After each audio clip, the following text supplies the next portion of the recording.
October 2001, my recollections of Monte Payne. My first recollection of Monte came after a long day of wandering around in the jungles of Vietnam in the rain. At the time I had been in Vietnam for several months, our packs were not very waterproof. I guess the Army didn't realize that it rains a lot in Vietnam, so we wore our packs under our poncho raincoats. The water would run down our ponchos and onto the top of our pants leg. After a few minutes, the water would drench our pants, run down onto our legs, and drench our socks. Several inches of rain can fall during a day in the monsoon season. And at the end of the day, the sun came out, and we were all sitting around with our socks off, drying our feet on our towels. Drying your feet is very important because if something goes wrong with your feet, it's very painful and you'll have great difficulty walking. Somebody noticed that Monte had a slight imperfection because his second and third toes had never quite separated and were held together by some skin. Monte then held his foot up so everyone could see his toes. I asked him why he didn't have the doctors slice through the skin and separate the toes, and Monte answered that he liked it that way because that way he didn't have to wash between his toes. I liked Monte because he had a good sense of humor and was always ready to laugh at the absurdities and frustrations of our life in the Army in Vietnam.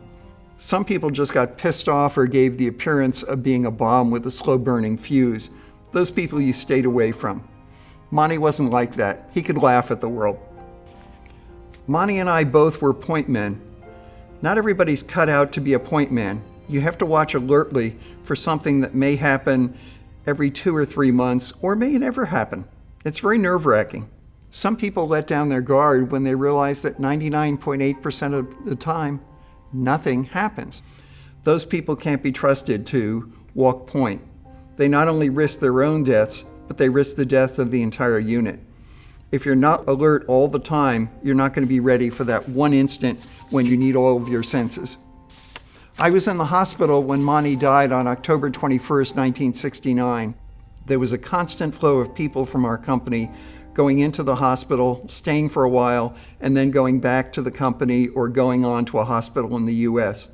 So within a few days of the incident, I knew that somebody named Payne had died in our company.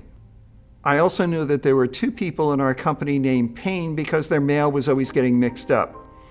I hoped it was the other Payne who had died. It wasn't that I had anything against him. I really didn't even know him.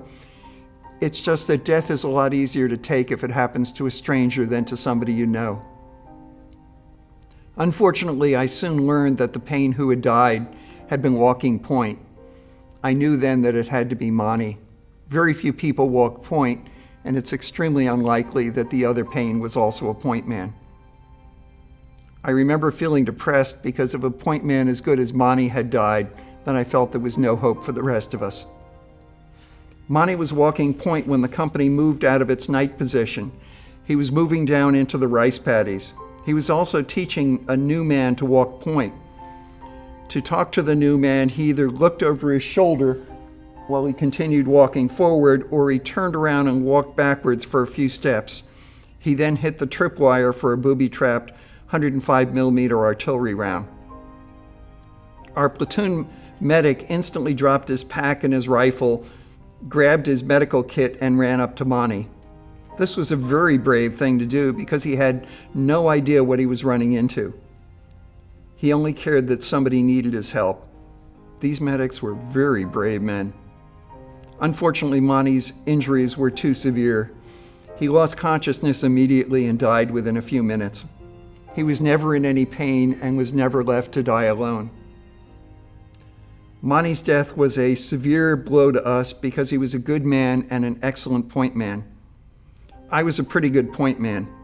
I'd be the first to admit that Monte was better than I was. Monte certainly was the best point man that we had once our teacher had gone back to the States. Monte was a good man. It's a shame he had to die so young, just over his 21st birthday, and in such a rotten war. I've never forgotten Monte, and I look up his name at the wall whenever I'm in Washington. Sincerely and with the deepest regrets, Bob Leahy, point man and squad leader, retired.